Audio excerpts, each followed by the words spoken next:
Arriva da Agrigento la protesta degli autotrasportatori, giunta al terzo giorno.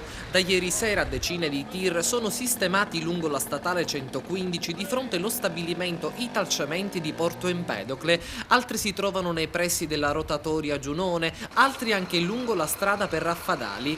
Disagio ovviamente nel traffico veicolare. Una protesta contro il caro gasolio e le misure economiche varate dal governo Monti, che stanno mettendo in ginocchio interi settori, da quello degli autotrasporti a quello della pesca a quello agricolo. Siamo arrivati al limite per quanto riguarda i trasporti, adesso siamo messi con le spalle proprio al muro, perché prima potevamo comparare come prezzo di trasporto per quanto riguarda il gasolio, adesso siamo arrivati proprio perché il gasolio è arrivato alle stelle. Manda solo chi sulla, passare un'app, tasse, assicurazione e bollo. Verso chi rivendicate i vostri diritti e secondo voi di chi è la responsabilità?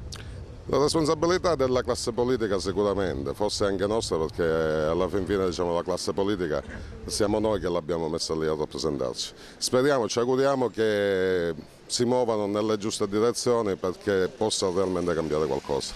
Ed anche nella rotonda Giunone, ai piedi della Valle dei Templi, stessa situazione, sciopero degli autotrasportatori che incrociano le braccia in segno di protesta.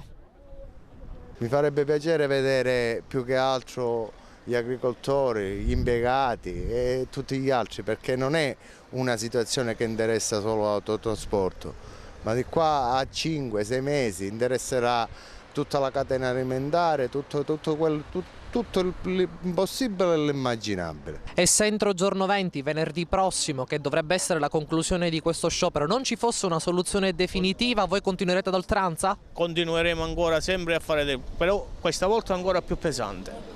In che senso? Blocchiamo il tutto completamente. Ed immediate le ripercussioni, ci sono già dei rifornimenti di benzina completamente a secco, mentre altri completamente presi d'assalto da parte degli autoveicoli, che ovviamente stanno affrontando delle lunghissime code in cerca dell'ultimo goccio di benzina o diesel. Da quanto tempo lei è qui? Da mezz'ora. E secondo lei, al prescindere dai disagi che state subendo, è giusto lo sciopero degli autotrasportatori e delle motivazioni? Sì, è giusto, anzi spero che duri di più, perché comunque è il momento di fare qualcosa, perché siamo veramente con le spalle al muro.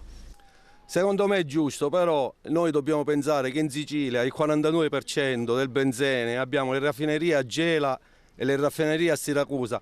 Perché tutto questo caos non ce lo gestiamo noi, invece di farci comandare da lì sopra?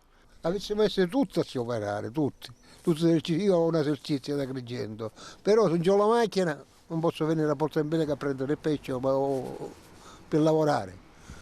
Quelle che stanno bene sono loro, noi siamo mezzo una strada, guarda qua, per fare qua un momento mi bisticciavo io. È una vergogna, si devono vergognare.